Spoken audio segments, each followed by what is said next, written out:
உண்மை செய்திகளை உங்கள் வீட்டின் வரவேற்பறைக்க கொண்டு வரும் நியூஸ் 7 தமிழ் செய்திகளுக்காக மனோஜ். ஜல்லிக்கட்டை நிரந்தரமாக நடத்துவதற்கான சட்ட மசோதா தமிழக சட்டப்பேரவையில் ஒருமனதாக நிறைவேற்றப்பட்டுள்ளது. ஜல்லிக்கட்டு அவசர சட்டத்தை தமிழக அரசு நேற்று முன்தினம் பிறப்பித்தது. இந்த அவசர சட்டத்தை நிரந்தர சட்டமாக்க தமிழக சட்டமன்ற சிறப்பு கூட்டம் தலைமைச் செயலகத்தில் சபாநாயகர் தனபால் தலைமையில் இன்று மாலை கூடியது. பேரவையில் முதலமைச்சர் ஓ பன்னீர்செல்வம் ஜல்லிக்கட்டு சட்ட முன்வடிவை தாக்கல் செய்தார். தடையை முற்றிலும் நீக்கி ஜல்லிக்கட்டு நடத்தும் வகையில் தாக்கல் செய்யப்பட்ட இந்த மசோதாவை முதலமைச்சர் முன்மொழிய சபாநாயகர் தனபால் ஆய்வுக்கு எடுத்துக்கொண்டார். மசோதாவை தாக்கல் செய்து பேசிய முதலமைச்சர், முந்தைய காங்கிரஸ் திமுக ஆட்சியில்தான் ஜல்லிக்கட்டுக்கு தடை விதிக்கப்பட்டதாக கூறினார். தற்போது தாக்கல் செய்யப்பட்ட மசோதா மூலம் ஜல்லிக்கட்டு மீதான அனைத்து தடைகளும் நீக்கப்பட்டு விட்டதாக முதலமைச்சர் தெரிவித்தார். 2009ஆம் ஆண்டு தமிழக அரசால் ஜல்லிக்கட்டு நடத்திட இயற்றப்பட்ட சட்டம் மத்திய அரசின் மிருகவதை தடுப்பு சட்டத்திற்கு முரணானது என உச்சநீதிமன்றத்தால் தீர்ப்பளிக்கப்பட்டது. எனவே ஜல்லிக்கட்டு நடத்திட சரியான சட்ட நடவடிக்கை என்பது மத்திய அரசின் 1960ஆம் ஆண்டைய மிருகவதை தடுப்பு சட்டத்திற்கு தேவையான சட்ட திருத்தங்களை கொண்டு வருவதுதான். இந்த சட்டத்தில் உள்ள சில சரத்துகளுக்கு சட்ட திருத்தம் மத்திய அரசாலும் கொண்டு வர முடியும், மாநில அரசாலும் கொண்டு வர முடியும். மத்திய சட்டத்திற்கு திருத்தங்களை மத்திய அரசு கொண்டு வந்தால் அது நாடாளுமன்றத்தில் தாக்கல் செய்யப்பட்டு இந்திய குடியரசுத் தலைவரின் ஒப்புதல் பெறப்பட வேண்டும். அத்தகைய சட்ட திருத்தம் அனைத்து மாநிலங்களுக்கும் பொதுவான அல்லது குறிப்பிட்ட மாநிலங்களுக்கான சட்ட திருத்தமாக இருக்கும்.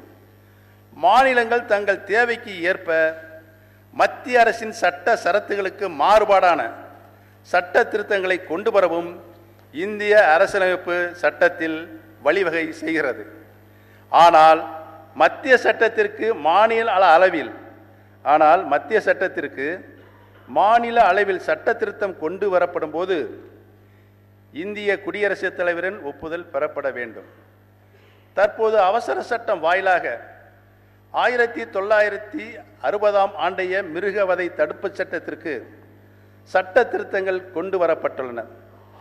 அந்த சட்டத்தில், அதாவது 1960 சட்டத்தில் 2, 3, 11, 22, 27 மற்றும் 28 ஆகிய சரத்துகளுக்கு திருத்தங்கள் கொண்டு வரப்பட்டுள்ளன.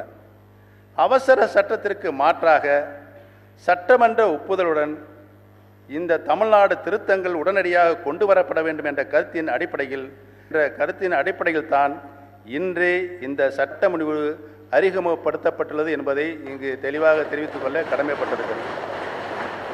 ஆகவே ஜல்லிக்கட்டுக்கு எப்போதெல்லாம் தடை வந்தபோது அதனை தடுத்து நிறுத்தி சட்டத்தின் மூலமாக ஜல்லிக்கட்டு நடத்தப்பட வேண்டும் என்ற கருத்தினை கொண்டுதான் மாண்புமிகு இதயம் டாக்டர் புரட்சி தலைவி அம்மா அவர்கள் உச்சநீதிமன்றம் வரை சென்று போராடி வந்தார்கள். மாண்புமிகு இதயம் புரட்சி தலைவி அம்மா அவர்கள் வழியில் நடைபெறுகின்ற மாண்புமிகு அம்மாவுடைய அரசு அந்த வேலையை நிறைவாக இப்பொழுது இளைஞர்கள், மாணவர்கள், பொதுமக்களுக்கு செய்து தந்திருக்கிறது என்பதை தெரிவித்துக் கொள்கிறேன்.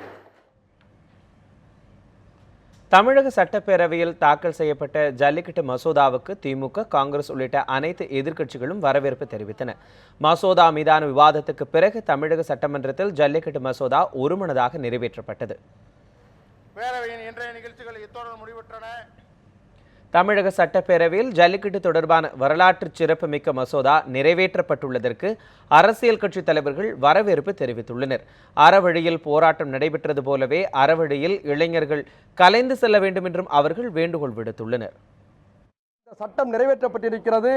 இதற்கு 100% உரிமை கொண்டாடக்கூடிய அனைத்து வாய்ப்புகளும் தமிழ்நாட்டில் இருக்கக்கூடிய இளைஞர்கள், மாணவர்களுக்கு உண்டு. அவர்களுக்கு ஆதரவாக உலகமெங்கும் போராடிய தமிழர்களுக்கு உண்டு. எனவே இந்த நேரத்தில் மிகுந்த அன்போடு, தாழ்மையோடு கேட்டுக்கொள்கிறோம். இந்த ஜல்லிக்கட்டுக்கான தடை விலக்கப்பட்ட சட்ட திருத்தத்தை ஏற்றுக்கொண்டு அனைவரும் போராட்டத்தை கைவிட்டு இயல்பு நிலைக்கு திரும்பி ஒவ்வொரு ஊர்களிலும் ஜல்லிக்கட்டை சிறப்பான முறையில் நடத்துவதற்கு ஒத்துழைப்பு வழங்க வேண்டும் என்று மனிதநேய ஜனநாயக கட்சியின் சார்பிலே கேட்டுக்கொள்கிறேன். எந்த காலத்திலும் தமிழர்களுடைய அந்த வீர விளையாட்டாம் அந்த ஜல்லிக்கட்டு விளையாட்டை யாராலும் தடை செய்ய முடியாத அளவிற்கு ஒரு நிலையான ஒரு உத்தரவை வழங்கியிருப்பது ஒட்டுமொத்தமாக தமிழர்கள் உணர்வோடு ஒற்றுமையோடு தனது பாரம்பரிய அடையாளத்தை காப்பாற்றுவதற்காக போராடிய அந்த போராட்டத்திற்கு கிடைத்த மிகப்பெரிய ஒரு வெற்றி. அவர்கள் அத்தனை பேருக்கும், உலகத்திலே இருக்கக்கூடிய அத்தனை பேருக்கும் எங்களுடைய நெஞ்சார்ந்த மனமார்ந்த உங்களுடைய ஒற்றுமையான உணர்வுக்கு கிடைத்த வெற்றி. ஜல்லிக்கட்டு ஏறுதல் ஒரு விளையாட்டை இனி யாராலும் தடுத்து விட முடியாத அளவிற்கு இந்த சட்டம் ஒரு அரணாக இன்று இயற்றப்பட்டிருக்கிறது. இந்த சட்டத்தினால் என் தாய் தமிழ் சமூகம் இந்த 2 ஆண்டுகளாக தடைபட்டிருந்த இந்த விளையாட்டை இனி வாழ்நாளெல்லாம் தன்னுடைய பரம்பரையாய் அனுபவிக்கிற உரிமையை இன்று சட்டபூர்வமாக இந்த உரிமை இன்று மீட்கப்பட்டிருக்கிறது. இதை நான் தமிழ்நாடு கொங்கு இளைஞர் பேரவையின் சார்பாக இந்த திருத்த சட்ட முன்வடிவை வரவேற்கிறேன். ஜல்லிக்கட்டு நடத்த அனுமதி அளிக்கும் சட்ட முன்வடிவு நிறைவேற்றப்பட்டதை கொண்டாடும் வகையில் சேலத்தில் மாணவர்கள் பொதுமக்களுக்கு இனிப்புகளை வழங்கினர். ஜல்லிக்கட்டுக்கான அவசர சட்ட முன்வடிவு சட்டப்பேரவையில் ஒருமனதாக நிறைவேற்றப்பட்டதை தொடர்ந்து பல்வேறு இடங்களில் மாணவர்கள் போராட்டத்தை கைவிட்டு வெளியேறினர். இதனை கொண்டாடும் வகையில் சேலம் அஸ்தம்பட்டியில் மாணவர்கள் மற்றும் இளைஞர்கள் அந்த வழியாக பேருந்துகளில் வந்த பொதுமக்களுக்கு இனிப்புகளை வழங்கினர். அவசர சட்டம் கொண்டு வந்தது தங்களது போராட்டத்திற்கு கிடைத்த வெற்றி என அப்போது மாணவர்கள் மகிழ்ச்சி தெரிவித்தனர். தமிழகம் மட்டுமில்லாமல் பன்னாட்டுகளில் வாழும் தமிழர்களை 7 நாடுகளாக தொடர்ந்து போராடிட்டு வராங்க. ஜல்லிக்கட்டு சுதந்திரமாக நடைபெறணும், தமிழ்நாட்டில் பாரம்பரிய விளையாட்டு அது எங்களுக்கு வேணும்னு சொல்லி அதற்கு நிரந்தர சட்டம் தான் ஒரு தீர்வாக இருக்குன்னு சொல்லி போராடிட்டு வந்த தமிழக மக்களுக்கும் மாணவர்கள் இளைஞர்களுக்கும் கிடைத்த வெற்றியாக இந்த தமிழக சட்டமன்ற மசோதா இருக்குதுன்னு நான் நினைக்கிறேன். இது முதல் படியாக இருக்கும். மாணவர்கள் இளைஞர்கள் அவங்களுடைய எழுச்சிக்கு கிடைச்ச வெற்றி இது. ஜல்லிக்கட்டு போராட்டம் முழுமையாக வெற்றி பெற்று விட்டதாக ஜல்லிக்கட்டு ஆதரவு அமைப்பினர் தெரிவித்துள்ளனர். சென்னையில் முதலமைச்சரை சந்தித்த பின்பு செய்தியாளர்களிடம் பேசிய அவர்கள் ஜல்லிக்கட்டு சட்ட முன்வடிவு சட்டமன்றத்தில் நிறைவேற்றப்பட்டதன் மூலம் வரலாற்று சிறப்புமிக்க நிகழ்வு நடந்திருப்பதாக தெரிவித்தனர். அமெண்ட் பிசிஏ அப்படிங்கிறத நம்மளுடைய போராட்டமாக இருந்ததுங்க. இப்போ அமெண்ட்மெண்ட் ஆயிடுச்சு.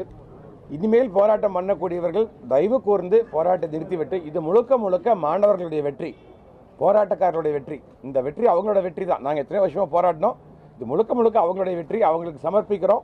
இந்த போராட்டத்தை நிறுத்தி கொண்டு இனி அமைதியான சூழ்நிலை திரும்ப வேண்டும் என்று கைகூப்பி கேட்டுக்கொள்கிறோம். இந்த போராட்டத்தில் யாராவது கைது செய்யப்பட்டிருந்தால் அவர்கள் மேல வழக்கு இல்லாம, அவங்கள நிபந்தனை இல்லாம உடனடியாக விடுதலை செய்ய வேண்டும் என்று தமிழக முதல்வருக்கு ஏற்கனவே கோரிக்கை வச்சிருக்கோம்.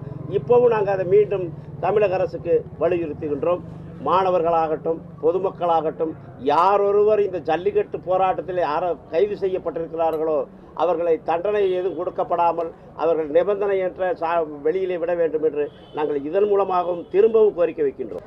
மத்திய அரசுக்கும் மாநில அரசும் கன்கரண்ட் லிஸ்ட் வரக்கூடியது அவங்களே விட்டு கொடுத்துறாங்க. பொதுவாக மத்திய அரசு ஒப்புதலோட பிரசிடென்ட் கையெழுத்து போடுறாரு. கையெழுத்து போட்டு பிறந்தனால அதனால இனிமேல் அப்ஜெக்ஷன் பண்ணக்கூடிய அதிகாரம் மத்திய அரசுக்கு தான் உண்டு.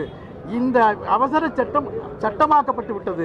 இனி சந்தேகப்பட வேண்டிய அவசியமே இல்லை. நிரந்தரமானது என்று கேட்டு இந்த மாணவ பெருமக்கள் அத்தனையும் இந்த போராட்டத்திலிருந்து விடுபட்டு செயல்பட வேண்டும் என்று ஒத்துழைப்பு கொடுக்க வேண்டும் என்று உங்களை தாழ்மையுடன் கேட்டுக்கிறேன். நன்றி, வணக்கம். நேற்று கூட உங்களுக்கு டவுட் இருந்துச்சு. அந்த டவுட் இன்னைக்கு காலையில் வரைக்கும் கூட இருந்துச்சு. இந்த சட்டம் இன்னைக்கு நிரந்தர சட்டமாக ஆகுமா அப்படிங்கிறது. நிரந்தர சட்டமாக ஆயிருச்சு. அதுக்கு பில் பாஸ் பண்ணிட்டாங்க. அந்த பில்லை இங்கே வந்திருக்க எங்கள் எல்லாத்துலேயும் இந்த பில்லையும் கொடுத்துட்டாங்க. இதுக்கு மேலே உத்தரவாதத்தை வேறு எப்படி தெரிவிக்க முடியாது. ஸோ இதுக்கு மேலேயும் போராட்ட களத்தில் இருக்க மாணவர்களுக்கு நாங்கள் ஒரு பணிவான வேண்டுகோள் தான் வைக்கிறோம். போராட்டத்தை தயவு செஞ்சு இதோட கைவிட்டுருங்க. நம்ம என்ன வெற்றியை நோக்கி இந்த பயணத்தை பண்ணோமோ அந்த வெற்றி நம்மளுக்கு கிடைச்சிருச்சு. சட்டம் இப்போ நிரந்தர சட்டம் வேணும்னாங்க. நிரந்தர சட்டமும் கிடைத்து விட்டது. இனி போராட்டத்துக்கான வெற்றி, அதாவது ஒரு போராட்டம் எப்படி தொடங்குகிறோம் என்பது முக்கியமல்ல, எப்படி முடிவடைகிறது என்பதுதான் முக்கியம்.